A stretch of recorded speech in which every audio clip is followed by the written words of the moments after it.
Gandang araw mga kaped range. Papakain tayo ngayon. Ang pakain ko ngayon ay katawan ng saging. Ayan o. Kinapchap ko. Hindi ko na pinakita kung paano ko ginawa itong chap-chapin. Basta inano ko sa panggiling ko. Tapos meron na akong binabad dito na yan, pigs para tunaw. Ayan. Halo na natin. Ayan. Maganda rin tong ihalo sa pagkain ng ating alaga, tong katawan ng saging. Ayan. Ayan. Tapos kanin.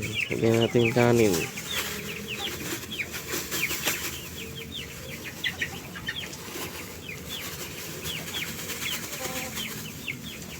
Itong mga kanin na to, tira-tira lang to. Ayan. Ito binigay sa akin ng lola ko. Ayan. Sabi ko, huwag itatapon yung mga tira-tira niyang kanin eh. Ayan. Ito pambukas naman nila to.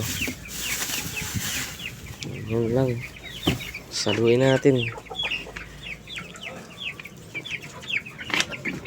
Ayan. Sa ganitong paraan talagang makakatipid tayo sa patuka.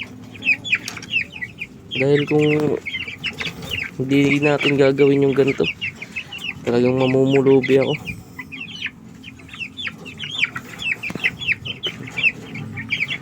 Sa susunod magpe-ferment naman ako ng katawan ng saging. Yung fermented Madre de Agua ko ubos na. Tapos yung mga Madre de Agua ko hindi pa ganun kadaming tubo. Ano, sa kabila. Kaya baka sa susunod magpe-ferment na lang ako ng katawan ng saging.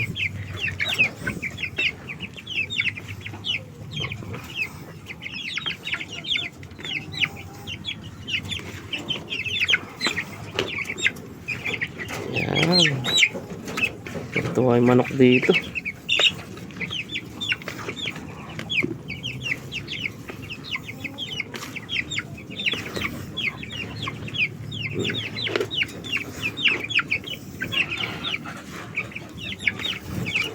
Sa lahat na to, sa lahat na ng manok to. Kahit itong mga 1 month old ko ganito na pinapakain ko. Ayan o, 3 na lang natira. Binalik-balikan talaga ng pusa. Pero yung pusa naabutan ko, sinaktan ko. Nakakawa man pero magagawa. Mauubos yung sisiw ko. Sana wag nang bumalik yun. Sa ngayon di naman nabalik.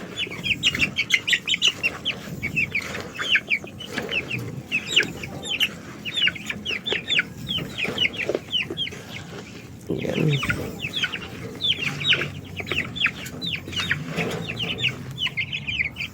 Pakain na natin to.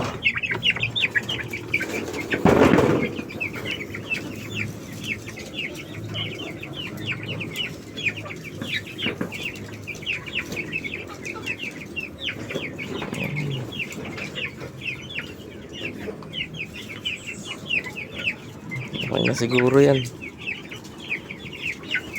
3 lang naman sila.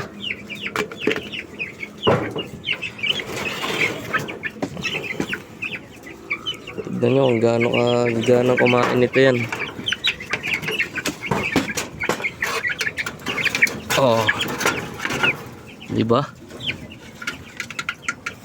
Magana. Tarangan natin. Oh. Diba magana silang kumain kahit ganyan lang ang pagkain na binibigay ko sa kanila. Itong isa hindi ko alam kung ano nangyari naman dito. Bigla na lang huminang kumain. Yun o, hindi niya nga naubos yung patuka na binigay ko kaninang umaga. Bigyan natin ito, baka sakaling kumain. Kunti lang. Ayun, kumakain naman. Higla na lang to ng hina eh. Ayun siya.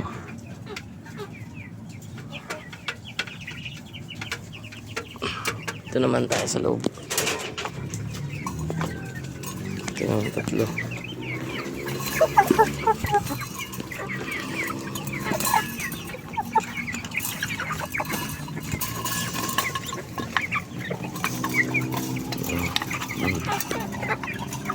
Diba?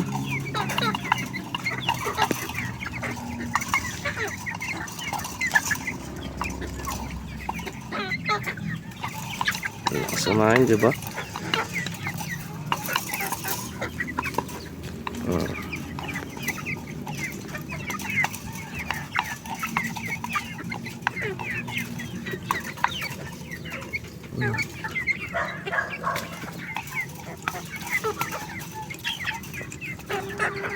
Takaw. Wait lang.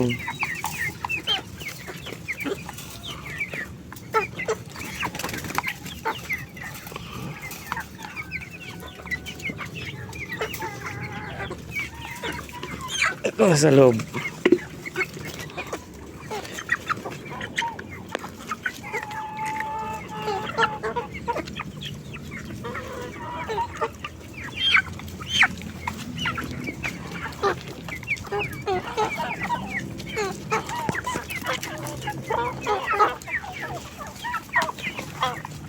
Nung isang araw, tinapos ko na yung kulungan nila.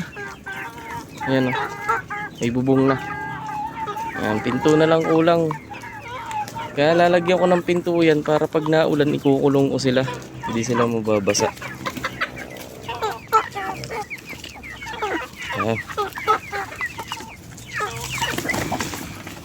O, agawan.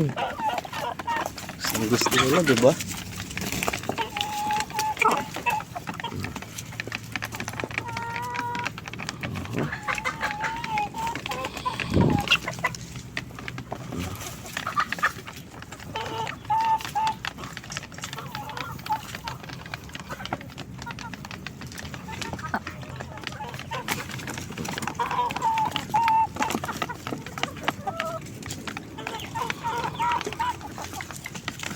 Ganyan lang, simpleng pag-aalaga lang para hindi tayo malugi sa pagkain. Sobrang taas kasi ng feeds yan, ng commercial feeds. Kaya ganyan lang. Okay naman yan.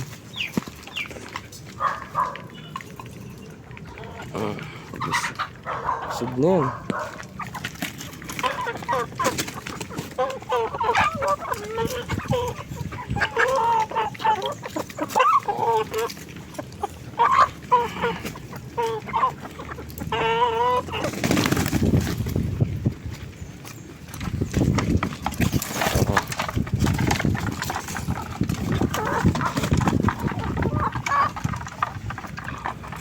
Diba?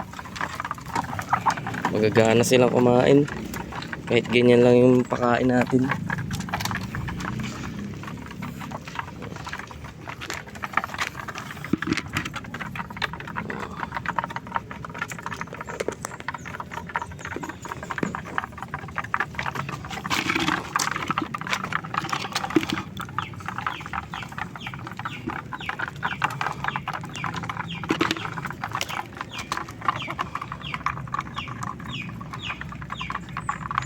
Masustansya pa rin naman yan kahit pa paano. Dahil may feeds pa rin naman eh. Balat ng katawan ng saging.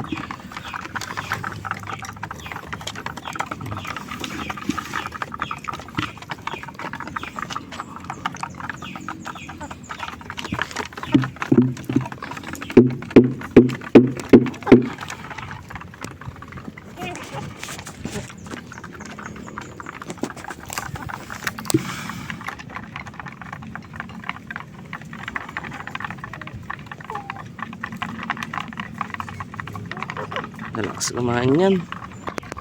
Sa ganyang pamamaraan malaking tipid talaga. Oh.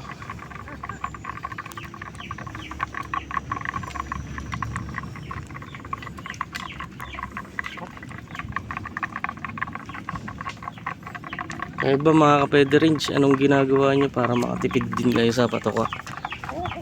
Ano bang mixture nyo ng patuka?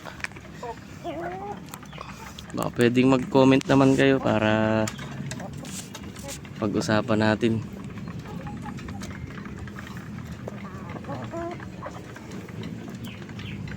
Sarap nilang tignan, panoorin pag nandito ako. Natutuwa akong panoorin sila kasi dumami na nga yung ating alaga rin. Kahit na masakit sa bulsa ang patuka, masaya naman ako nakikita kong dumadami sila.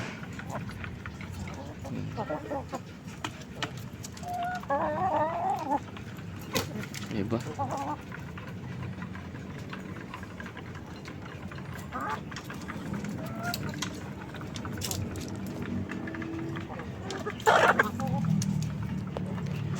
Nagsisimula na naman to silang mangitlog.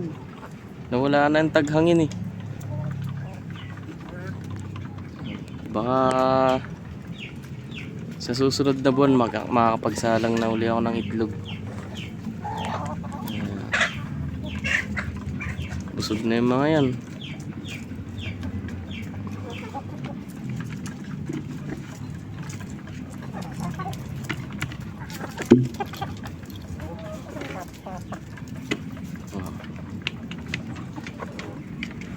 Ito ang tangkad na ito.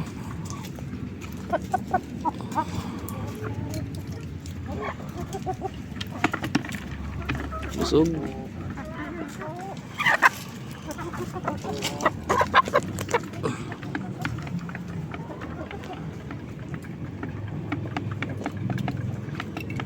Hanggang dito na lang mga kapede range. Nakita ko lang kung paano ako maghalo ng feeds pagka wala akong Madre de Agua. Kung nagustuhan nyo yung ganitong video, baka pwedeng paki-subscribe naman tong channel ko. Tsaka paki-like na rin tong video na i-upload ko. Hanggang dito na lang mga kapede range.